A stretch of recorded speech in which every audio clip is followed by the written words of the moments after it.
Hey everybody, it's Steve and Caleb with Brownells. And with all the action with precision rifle these days, we've neglected one area of it. We haven't talked enough about this area. We really haven't, Steve. So when it comes to precision rifle stuff, I mean, we've been talking about a lot of AR stuff lately. Right. And a lot of what we're gonna go over here does apply to the AR. Sure. But let's talk about bipods. Yeah, because that gets often overlooked. Yeah, so we carry a lot of bipods, and we carry a wide variety of them for different price ranges and use cases. That's right. And so let's just kind of jump right into it and start talking about some of the bipods we have. Well, what do you got here? Well, so all the way over there on the end, we have your classic Harris bipod.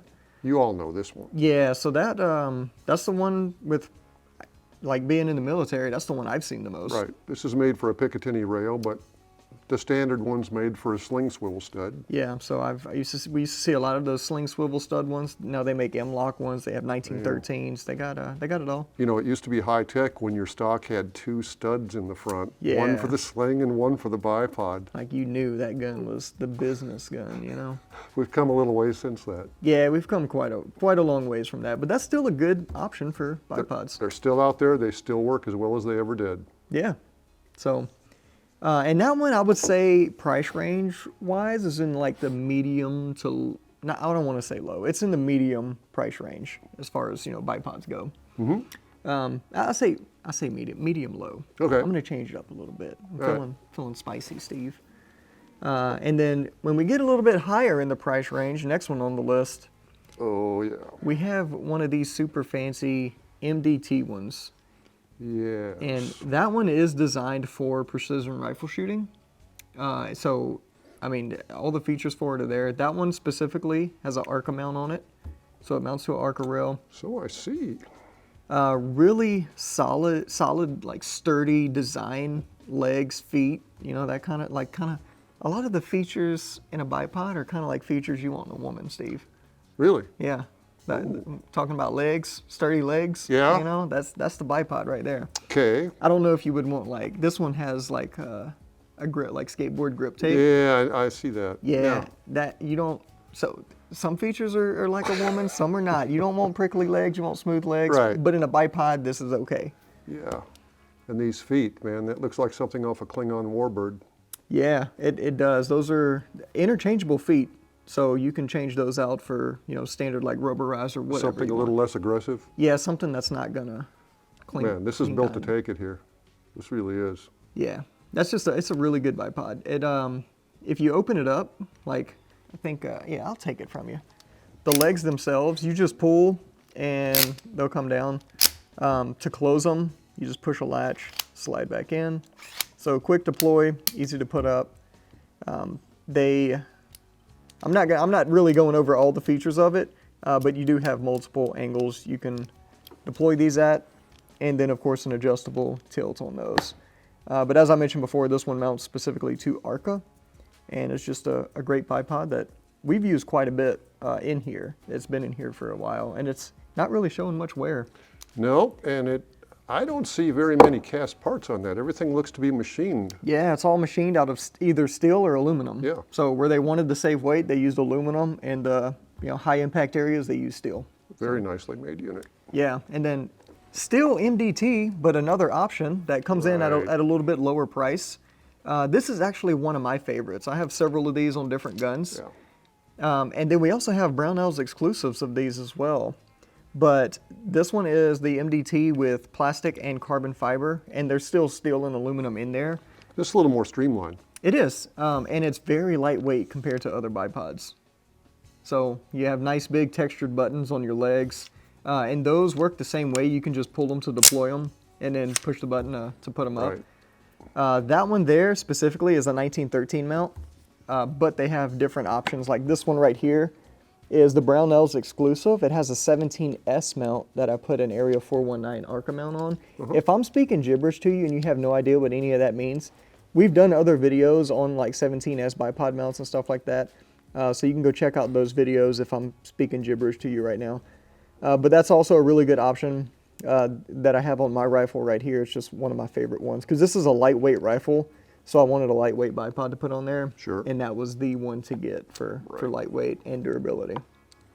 And a lot of these bipods, by the way, come in different configurations, don't they? Yep, absolutely. Yeah, Different, so- colors, mounting types, all that stuff. Yeah, especially mounting types. And these, that one you have right there, Steve, that does take Atlas feet. So you can change the feet sweet. To one that fits. The most common, like, feet exchange for all of the guys out there that like feet picks and stuff. Atlas bipod feet will interchange on Okay. those are the most common. All right. So Yeah, I don't really have a foot fetish, so. I'm not- yeah, it all depends on what you're doing with it. In all seriousness, like if you're for most shooting, the rubber feet will probably be just fine. Yeah. When That's you what start I tend to use. yeah, when you start getting into some weird terrain and stuff like that, then it's good to have options. All right. So, moving on from that one, going, still in the kind of the mid to high range. Speaking of Atlas bipods, this is an Atlas bipod, and of course those take Atlas feet. But that one there is they make a bunch of different configurations of them. Yeah. But I picked that one because that one's probably my favorite, the most versatile. That one does have a 17S mount on it also. And I like to just take the Area 419 ARCA mounts and throw them on there. That's why that one's kind of set up the way it is. Okay. But if you wanted to, you could put it on a 1913 mount or whatever. So just a really, really good options there. A very solid bipod. No wiggle here. Yeah. Very, very little. And It's light. It is. For how sturdy it is.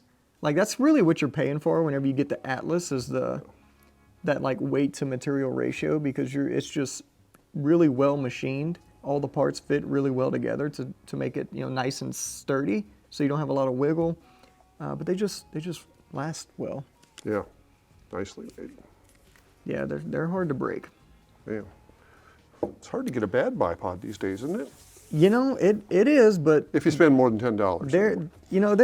you can jump on like Amazon or Temu or something. Oh, you can get a no. pretty bad bipod. Don't do that. Yeah, there's a reason these cost what they do, and they're well worth it. Bipods, you're supporting your rifle on the bipod, right? So if you're doing something that's going to cause something to break, or if you're doing any kind of hard movement or whatever, anything like that, you're going to break the bipod first, Yep. because that's what you're putting all the pressure on. So it's definitely worth it to just get a good bipod.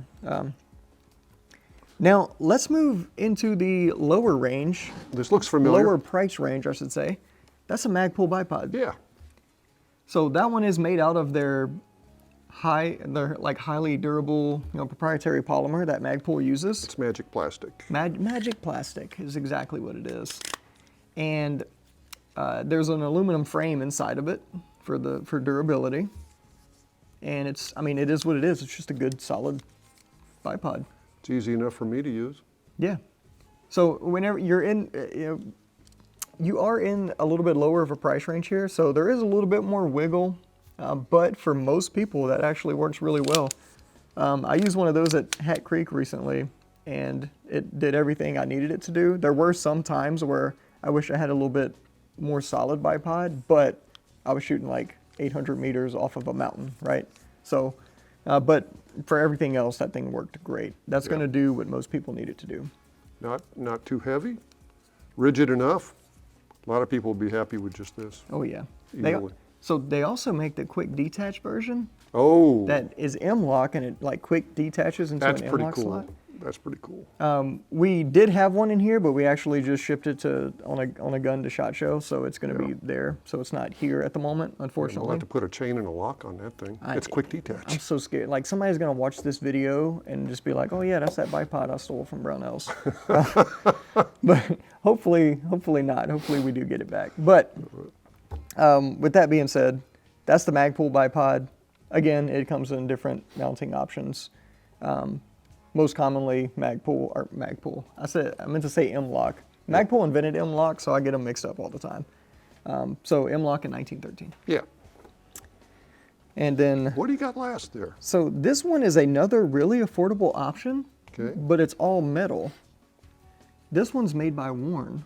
That one I'm not familiar with. So Warne does make some higher end, like heavy duty bipods as well, but this one right here is one of their more affordable versions, even though it is still all aluminum.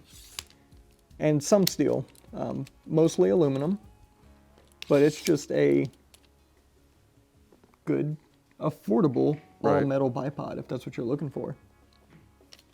And it's in that kind of magic height range there too that most people want. It is, yeah. So for most rifles, like I figure, like if you're getting this Warne bipod, most likely you're putting it on an AR-15. Yeah. Even though it'll be great on a bolt gun, but yeah, I mean it's right in that price range and that height range for those type of setups. Right. Right. Yeah. So there's the Warne bipod, and then jumping back up, way up in the price range area here is I'm ready. Yeah, this is a really good one. This is an Accu-Tac, and this is actually the case it comes in when you order it. They know how to dress up a product when they Yep. ship it. This is a really nice case. I mean, kind of want to buy it just for the case alone, you know? This is the WB4. They make a bunch of different variants of this bipod as well. But this one, if you have a heavier gun and you're doing some long range shooting, this is definitely the one to get. Wow. This is actually lighter than some of the smaller bipods, even though this thing is all aluminum and steel. Oh, that's not bad. Yeah. God, I thought it looked like it weighed 15 pounds. It's not bad at all. Yeah, it's a lot lighter than it looks, surprisingly. And it has a nice and wide base, give you a nice stable shooting platform. I mean, look at it. Look at those wide childbearing hips, Steve. Oh, That man. thing, Don't get man. me started. But no, in all seriousness, this is just, out of all the bipods up here, this is probably the most stable shooting platform, depending on what rifle you put it on, how you mount it, different things like that. But this one is the ARCA version, so it mounts on an ARCA rail, and just a phenomenal setup here. And I mean, look at the teeth on those legs. Like, those are not collapsing. Not kidding around. It looks like a brooch. Yeah, they'll definitely hold. Wow. But yeah, so that's some of the bipods we have here. And I mean, these are the ones we picked for this video. There's plenty more out there, plenty more good options. These are just some of our favorites in a variety of price ranges. Yeah. Yep. Out of all these, Steve, which one do you think's your favorite? I would probably want to go with something on the small side. Yeah. I'm thinking this MDT here. Listen, that's, for most cases, that's also my favorite. Yeah, I don't know. I just got everything where I want it, how I want it. Yeah. So, And it's nice and lightweight. yeah, So, yeah. Now, we spent decades trying to train people how not to buy a nice gun and put a cheap scope on it. So don't buy a nice gun and a nice scope and put a cheap bipod on it. You're cheating yourself. yeah, that was really well said. I mean, they all go hand in hand, so. That's why I get the big money. And I was wondering, now I know. In any event, if you have any questions, comments, if you have any experience with bipods that you'd like to share, that you have a favorite of, please let us know down below. We'd like to hear from you. In the meantime, thanks for watching. We'll see you next time.